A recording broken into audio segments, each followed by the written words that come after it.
Ligados na Tomada dessa semana é um programa seguro. Literalmente seguro, porque a gente recebe aqui nos estúdios da Jovem Pan Boris Baer, que é o presidente do Sindicato dos Corretores de Seguro do Estado de São Paulo. Acertei, Boris? Dessa vez acertou. Estou procurando a tomada aqui para pôr os dedinhos, eu não achei. Boris, super bem-vindo ao Ligados na Tomada, e eu usei esse nome porque é o nome exatamente do programa do meu amigo aqui na TV Gazeta.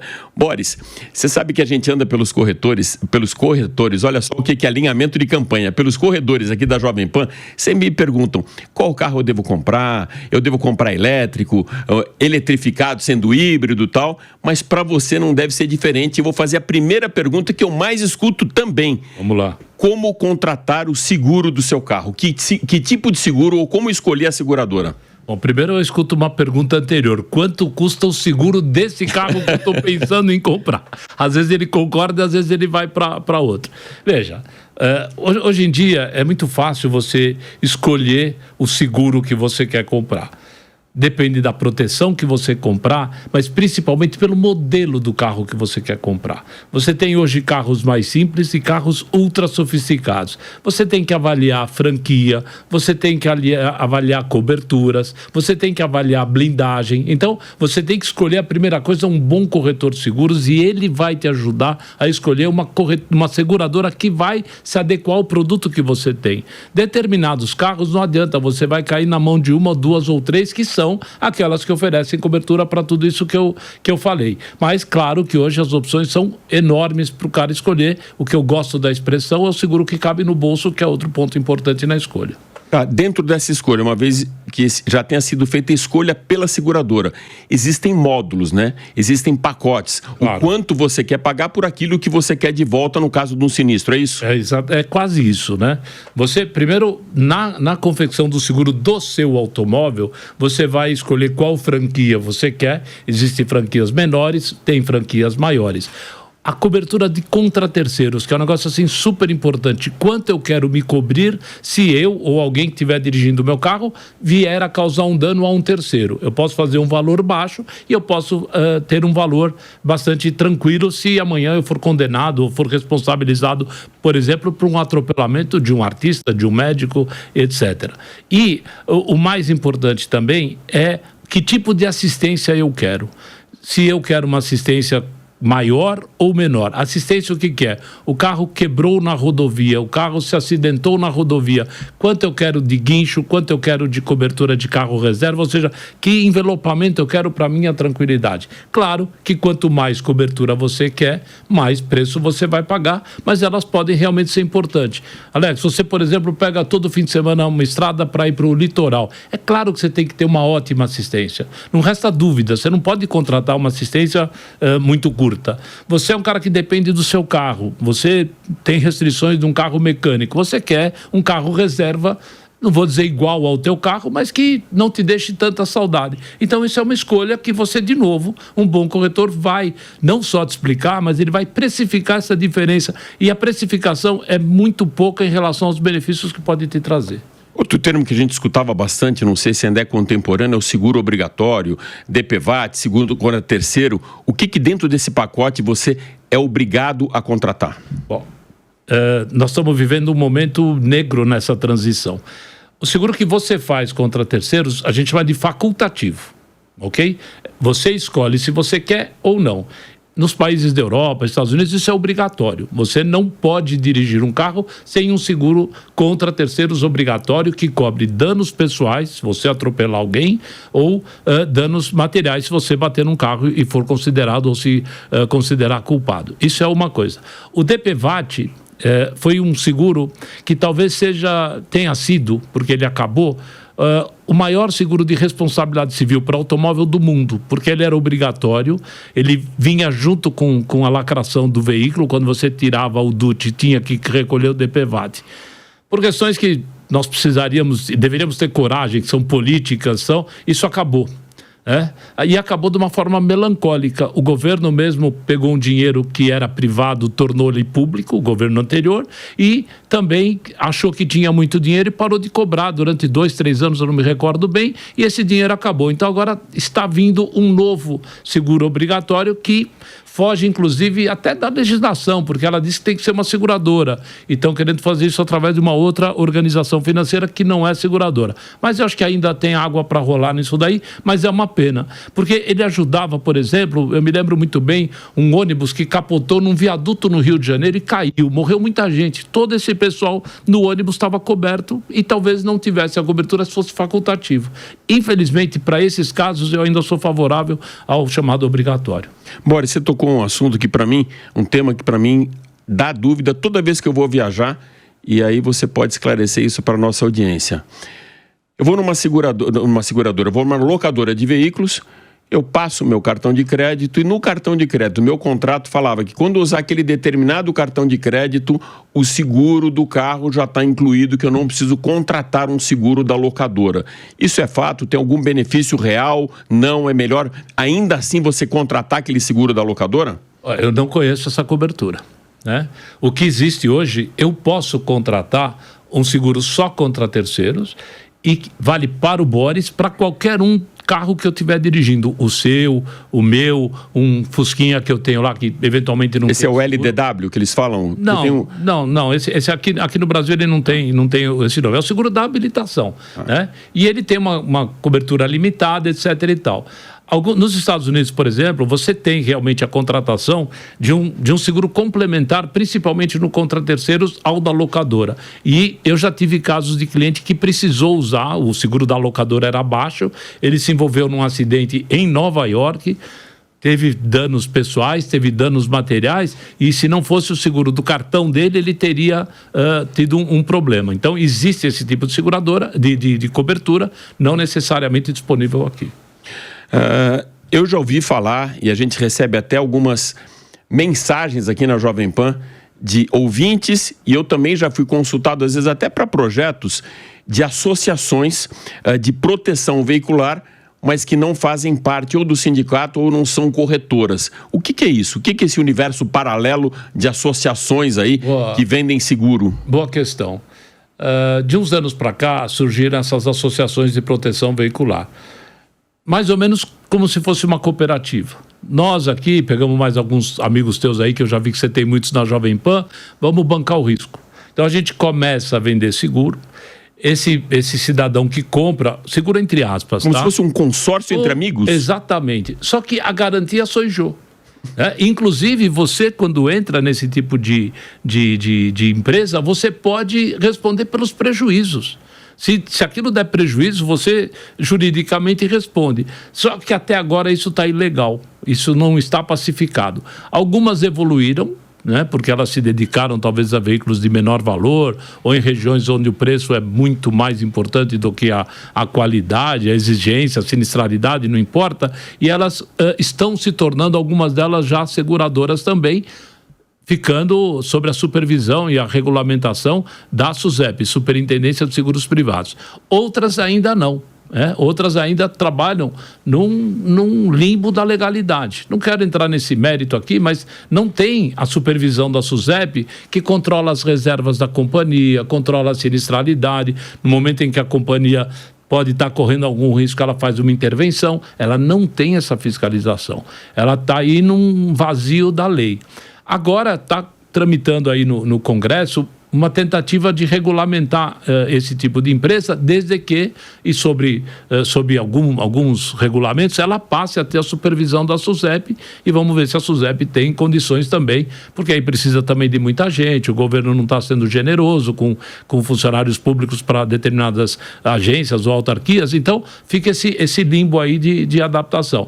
Tomem cuidado, porque a gente vê muita gente reclamando e muita gente não recebendo ou não tendo aquele serviço. Outro dia eu vi uma matéria na internet que o cara estava perto de Santa Catarina, mas ele morava em Minas e não queriam rebocar o carro dele para Minas e queriam consertar numa oficininha meia suspeita lá. Então não é a mesma coisa de uma seguradora que tem toda uma regulamentação, reservas técnicas, pessoas super competentes, controle das carteiras. É a mesma coisa que você viajar num avião de uma companhia e pegar qualquer um que vai sair, que a gente já viu que tem acidentes, alguma coisa assim.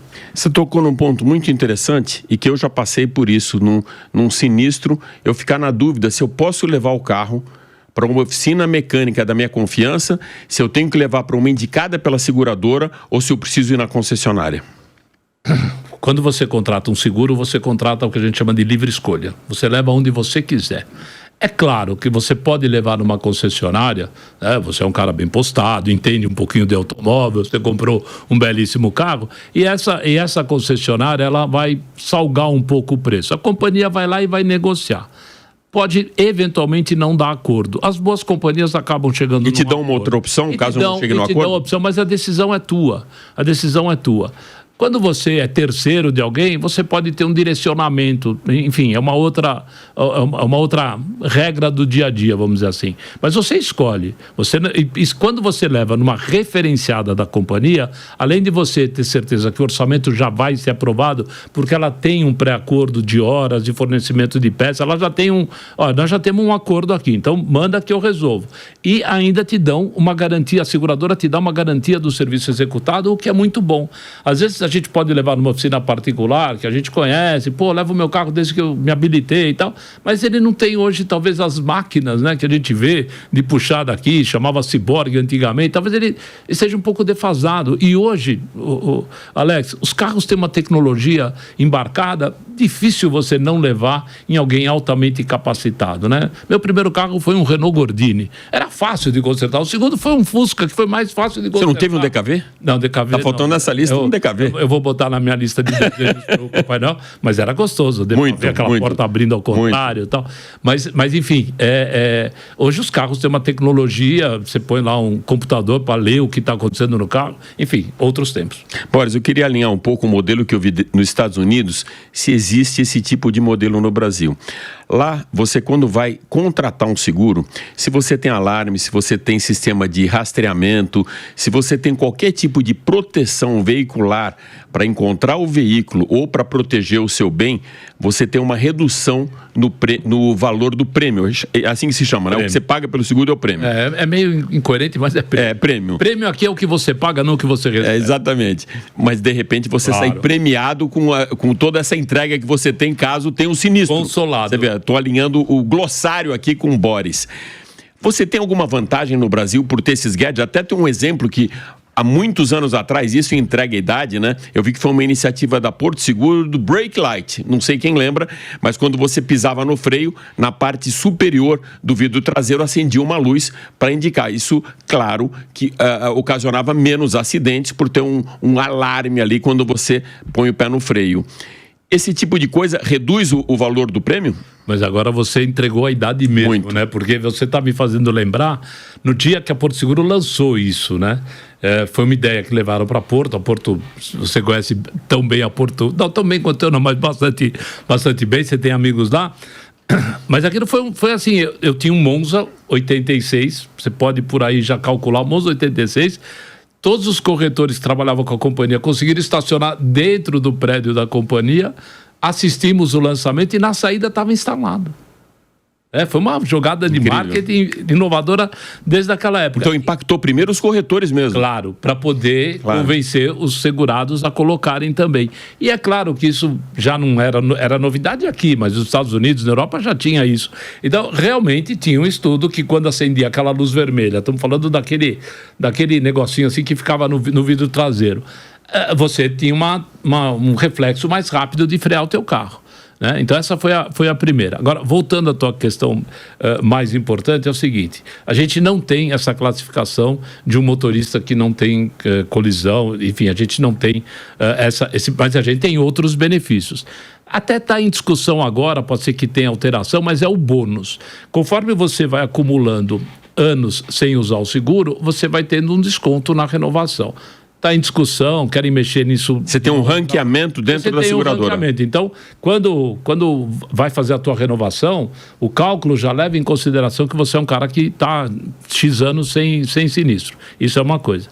Rastreadores ou bloqueadores, perfeitamente. Tem carros que ainda a companhia exige que você coloque para poder aceitar o teu risco, porque às vezes é um carro de muito valor ou muito visado, isso pode dar um desequilíbrio na carteira, o que vai fazer com que todo mundo pague mais. É mutualismo puro o seguro, não tem outra definição. Porém, existem produtos já com essa instalação obrigatória. Existem produtos até de empresas de rastreadores que já oferecem um seguro com um preço dado porque você obrigatoriamente vai comprar e vai instalar junto o localizador que hoje tem uma tecnologia embarcada sensacional. Os primeiros, e a Porto também foi pioneira nisso, era uma tecnologia meio assim, será que vai funcionar? Hoje realmente não. O índice de recuperação, principalmente por furto e roubo desses carros, é altíssimo.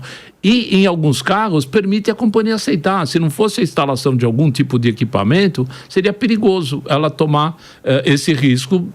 Pega alguns sinistros disso, desequilibra a carteira. Outras coisas também que a gente tem que considerar quando a gente tivemos aqui em São Paulo, lá no litoral, tivemos agora no Rio Grande do Sul, o quanto tudo isso impacta na evolução e no aumento de preço dos carros. Né? As companhias têm aí uma previsão de catástrofe. Então, todas elas, quando fazem os seus cálculos futuro para um ano, elas falam assim, puxa vida, e se acontecer isso? Então, já tem essa previsão. Claro que algum impactozinho pode ter.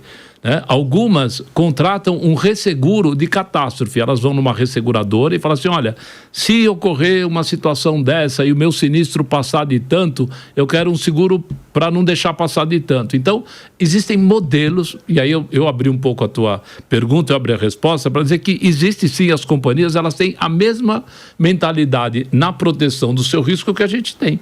Olha, imagina você, Rio Grande do Sul, se não tivesse o resseguro. Sim. Uma companhia que tem uma exposição muito grande lá, ela ia ter um prejuízo enorme. Aqui em São Paulo, a mesma coisa. Existe um seguro específico para você contratar contra cataclisma? Contra isso mesmo? Contra um buraco na via, contra enchente, temporal, desbarrancamento? Eu precisaria ter estudado um pouco mais. Até pensei que o Ligados na Tomada a gente ia falar de carros híbridos elétricos. Nós vamos falar agora. Tá bom, porque o tema era esse. Vamos lá por partes. Alagamento. O alagamento é um risco coberto, desde que você não provoque. Você não arrisque passar num lugar onde não pode. Exatamente. Isso eu tive aula com ele no Máquinas na Punk. Verdade. Outra coisa, se você tem aquela plaquinha, em alguns lugares da cidade de São Paulo tem, que é um local de possibilidade de alagamento, e você estacionar o seu carro lá, você não vai receber, tá certo? O resto tá coberto, não tem problema nenhum. Né? Tanto é que as companhias, e aqui eu quero fazer um registro, todas elas foram assim espetaculares, tanto em São Paulo quanto no Rio Grande do Sul. Estavam indenizando o carro sem pedir toda a documentação, estavam facilitando a vida de todo mundo, estavam retirando carros que eram seus segurados ou não, que não tinham seguro, estava dando um atendimento de um exemplo assim de solidariedade espetacular. Independentemente da marca. Independente da marca e se tinha seguro ou não. Podia ter seguro na A, na B, na C, quem estava lá, o guincho que estava lá tirava daquele lamaçal. Foi um negócio assim, até sinceramente comovente. Os corretores também da região ajudando, não importa se era segurado dele ou não, todo mundo se mobilizou, como o Brasil inteiro se mobiliza sempre nas catástrofes. Mas essas coberturas, elas realmente estão previstas. Boris, a gente vê muita associação hoje de marcas de automóvel com seguradoras e também com financeiras. Aqui mesmo na Jovem Pan a gente tem uma campanha muito grande da BYD que tem dois grandes parceiros, a Santander Financiamentos e a própria Porto Seguro. E a gente vê esse movimento cada vez maior com uma sinergia muito grande da montadora do automóvel junto com grandes players do mercado. Estamos falando de dois caras grandes, Porto Seguro e Banco Santander. Essas parcerias, elas são saudáveis principalmente para o bolso do consumidor, você não acha? Porque um paga um pouquinho da conta, o outro subsidia do outro lado e acaba tendo um impacto direto no bolso do consumidor. Antes disso, eu tenho uma visão mais ampla um pouquinho. essa vinda dos carros elétricos é e vai ser, durante um bom tempo, um aprendizado para todo mundo. Para o consumidor, para o segurado, para a seguradora, para o salvado, para o descarte. A gente ainda não sabe tudo que vai acontecer, quanto tempo vai durar, enfim, tem aí uma experiência muito grande.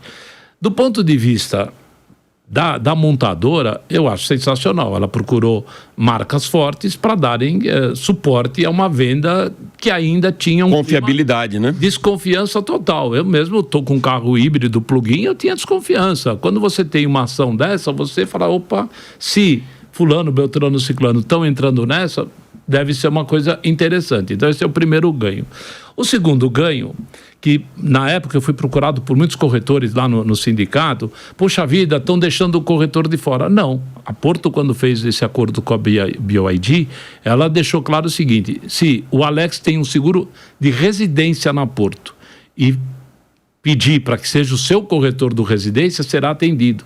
Ou se o seu corretor souber que você está comprando, com esse argumento você é o corretor na própria Porto Seguro, ou seja, ninguém está roubando o meu queijo. Eu estou apenas deixando que você escolha o carro, a montadora, e eu estou usufruindo de um acordo feito de gente séria. Então, não há nenhum prejuízo e eu continuo te atendendo como teu corretor, você como meu cliente. O que também é mais uma garantia, se der algum problema, alguém vai lá na companhia negociar por você.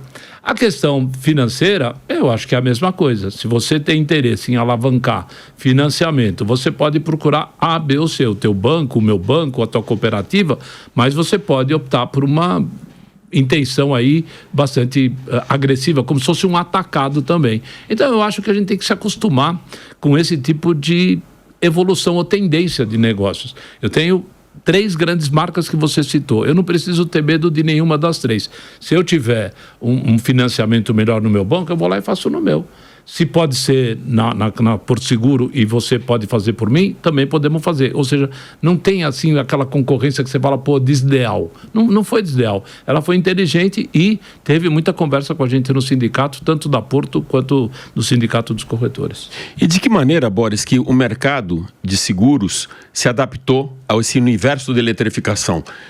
Porque tem que fazer um ajuste. Vocês têm que, como você falou, é tudo muito incipiente, é um grande laboratório.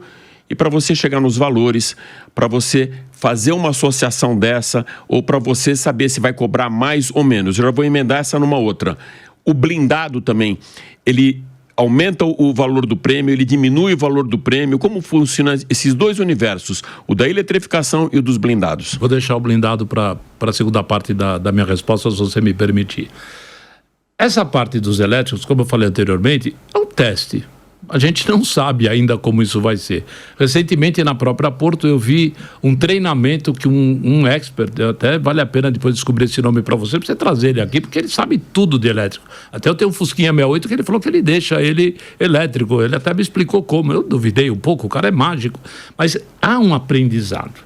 É isso que é o grande importante. Eu ainda não sei como isso vai acontecer. Né? O que eu vou fazer de novo com essa bateria se ela estragar, o que eu vou fazer, como é que vai funcionar essa bateria numa enchente, quer dizer, tem muita dúvida. Só que as companhias estão estudando e principalmente, Alex, a gente tem que considerar que a juventude hoje olha muito o ESG. Né? As empresas, a Zurich também é uma seguradora super bem focada nisso, outras também são. Eu acho que os jovens estão olhando isso também. Né? Eu vou comprar um carro que não vai poluir, beleza, bingo. Mas eu tenho que comprar um carro que eu não vou ter um prejuízo grande de depreciação. Ainda não sei. Então, tem incógnitas que a gente não tem a resposta ainda, só daqui a alguns poucos anos nós vamos ter essa experiência. Eu concordo com você. Essa experiência, para mim, eu brinco muito até lá no Pânico, que ela não pode ser o discurso Greta, a retórica. Se não tiver alguma coisa que impacte positivamente no bolso do consumidor, ele não vai se preocupar com o meio ambiente. Agora, se ele conseguir colocar esses dois universos lado a lado, ele vai para o universo da eletrificação. Perfeito. O blindado ainda é um negócio assim meio mal resolvido, na minha opinião. Poucas companhias aceitam blindado no nível que a gente precisa. Algumas companhias aceitam por menos anos. Algumas companhias um pouquinho mais, mas todas elas, algumas mais, outras menos, aplicam uma depreciação muito grande no blindado. O blindado, ele ainda é visto por um carro que normalmente quem compra fica mais tempo com ele, porque a depreciação como um todo, mas muito influenciada pelo blindado, ela é mais rápida. O carro fica mais barulhento, o amortecedor, não sei o quê, mas a gente tem uma realidade de ter carro blindado. Então, eu acho, e aí é achismo mesmo, não tenho nenhum embasamento, que quanto mais números de carros blindados sendo segurados, nós vamos ter uma amostragem ainda melhor. Né? Então, tem aí a questão da garantia, tem ainda problemas que precisam ser resolvidos. Você é um expert nisso, né? Por que a maioria dos carros não saem blindados de fábrica? Eu tenho carro blindado, você vê... Principalmente para honrar a garantia, né? Para honrar a garantia. Agora, se você for ver o cara blindar o seu carro, você fala assim, não quero mais. Peraí, é um estupro, é um assusta. Esse cara não vai conseguir montar o carro de novo. Então, qualquer barulhinho, qualquer amortecedor, você fala assim, pronto, foi a blindagem. Então, eu acho que nós precisamos, primeiro, que os carros saíssem das montadoras, importadas ou não, alguns saem, mas poucos, saíssem já de fábrica. O problema já diminuiria. O alongamento dessa cobertura poderia ser maior porque não depreciaria tanto. Mas acho que isso vai acontecer. Boris, quero te agradecer muito por participar hoje aqui do Ligados na Tomada. Tinha mais 27 perguntas aqui, mas o Wagner ali já estava acenando para mim que está na hora de encerrar. Ele tem o assessor direto lá na Azteca. Então é melhor a gente encerrar por aqui, senão depois eu tomo um puxão de orelha. Mas de qualquer maneira, quero você de volta aqui para tirar todas essas dúvidas. Ainda sobrou muita, viu? Vambora. Sobrou para o próximo programa. E você continua ligado na Jovem Pan, que já às 4 da tarde tem um Máquinas na Pan com muito lançamento, novidades de mercado, CEOs, enfim, a indústria automotiva no Máquinas na Pan. Até lá!